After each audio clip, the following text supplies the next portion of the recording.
Hey, everybody, thanks for joining us for the Montana Chamber of Commerce weekly Capital Connection update. Charles Robinson, I'm the Government Relations Director. Sheridan Johnson, I am the Government Relations Specialist here. And Todd O'Hare is Big Sky today. Got a youth entrepreneurship event, working with RDO equipment and getting kids. I think that there's drones involved, but I know that there's tractors, so. So not code word for skiing, unfortunately, especially in Todd's case. So we'd like to just kind of fill you in on some things. Got a lot of bills actually waiting kind of in the lineup for the governor to consider, we hope sign. We're going to be sending him a letter real soon, encouraging him to sign a number of bills. And this is all things that we've discussed with his office beforehand.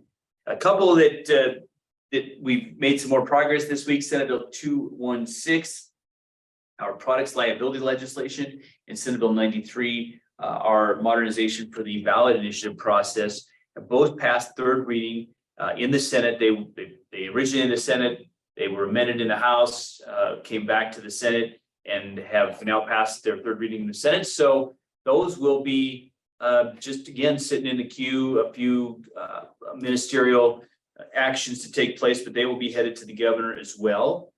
And then I think we've talked before about tax increment financing and how that program enables more investment in local infrastructure and also some business development opportunities in our cities and towns.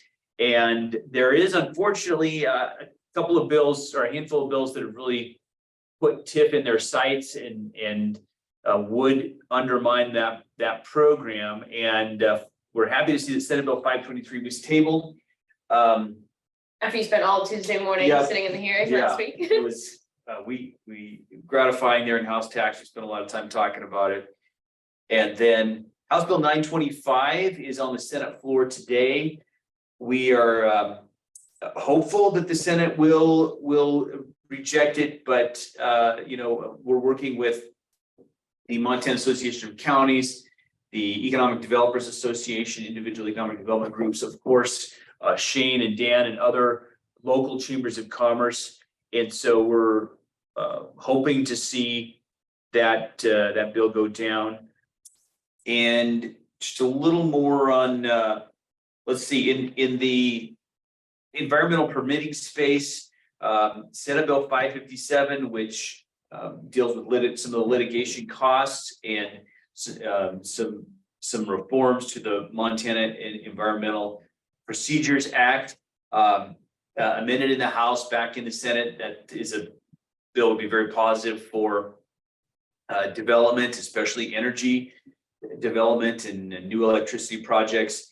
And then House Bill 971, which excludes a state evaluation of greenhouse gases.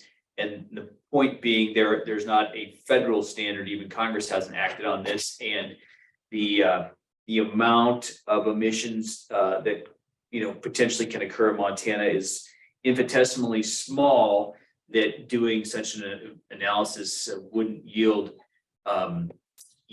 any kind of, it would not actually yield a meaningful. And there's no result. real way to measure it, no standard yet. No standard, I can make sure, So House Bill 971 was introduced after the rules were suspended because it was introduced kind of late. It's a response to Judge Moses' decision that has shut down construction on Northwestern Energy's generating station in Laurel, and that 200 plus people were laid off, I think, last week because the project was shut down. So this bill is a direct response to that, and it's now it was taken up in the Senate. The Senate voted to suspend the rules, take up the bill, and so we're feeling pretty good about both of those, 557 and 971, moving forward.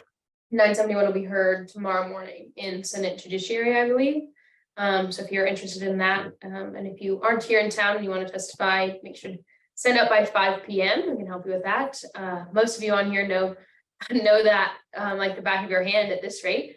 And other than that, things are kind of wrapping up. Lots of things. The only new hearings are mostly resolutions. So we're keeping an eye on it, but nothing too nothing we need to go in on aggressively or anything that really pertains to the business community. Lots of study bills and just resolutions in general. And so we've been celebrating with some committees, different committee dinners, and big thanks to all of you who were able to join us at our Partners in Policy dinner last Wednesday.